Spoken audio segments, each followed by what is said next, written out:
G'day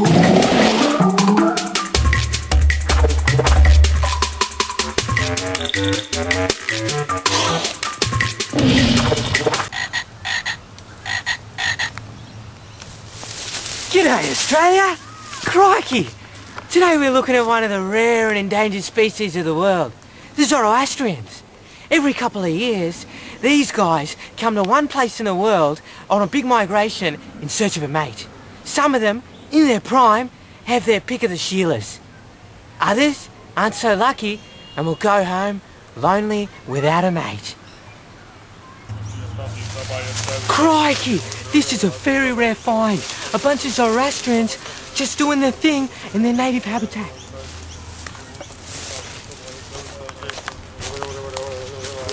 Now let's see if I can catch one of the buggers and stick me thumb up his ass.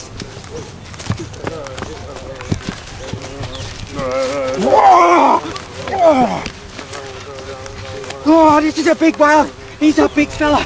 Take a look here. Come and have a look at the typical well-defined features of the Parsi nose. Now this guy, he's a fine specimen. He's probably in heat, looking for a female to procreate with.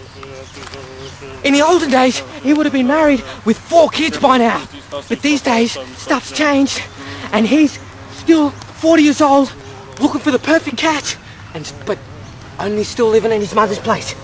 Now, I better let this guy go before he does himself a bit of fun. Stand back, fellas, stand back. I'm gonna let this one go.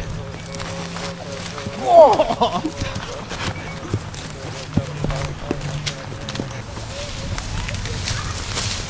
Now, the Zoroastrian women are a strange and bewildering bunch. Far more dominant than the males. They tend to slip under the radar, get a man when he's young, and then after marriage, slip out and crush his spirit like a young boy at the front of a queue in an Avros function.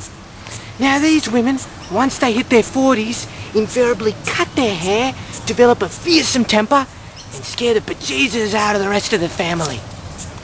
Now, they've got a tendency towards neuroticism and tend to suppress the milder, gentler male of the species. Now here's the perfect example of a typical family arrangements.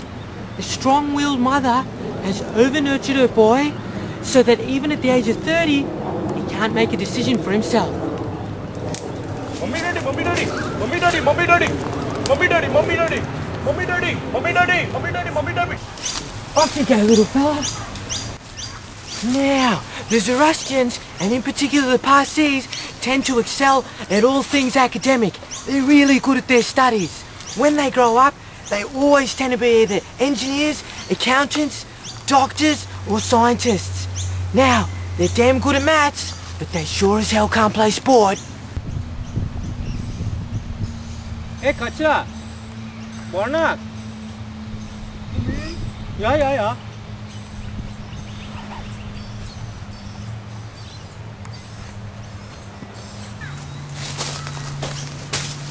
Crikey!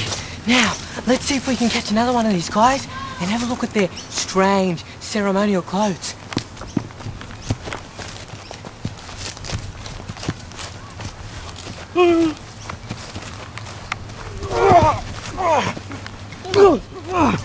Now, you can usually tell a Zoroastrian's name by the strange tag he puts on his t-shirt. And this one, he starts with an M, so he's a bit of a fat bugger, so his name's probably Mutu Petwala or Machinuvasavich. Now, let's have a look if we can see some of their strings. Oh, crikey, we're in luck. There you can see it.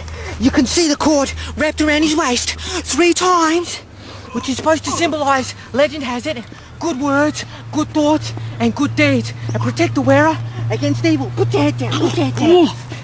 Now, this guy though, he's clearly been drinking, and he smells like he hasn't showered in about 3 days. Isn't that right, you dirty little fella, eh? I'll let this one go. Wow, wasn't that a great show, guys? It's not every day you get to see a rare group like the Zoroastrians just floating around doing their thing. Hope you enjoyed it. Now, Zookeepers have been trying to keep these guys in captivity for years, but the damn fellas just won't breed. So that's something to hang on to. Let's tune in next week when we explore another racial minority, just the same big nose, probably a little more stingy, the Jews. See you next time, round at Australia Zoo.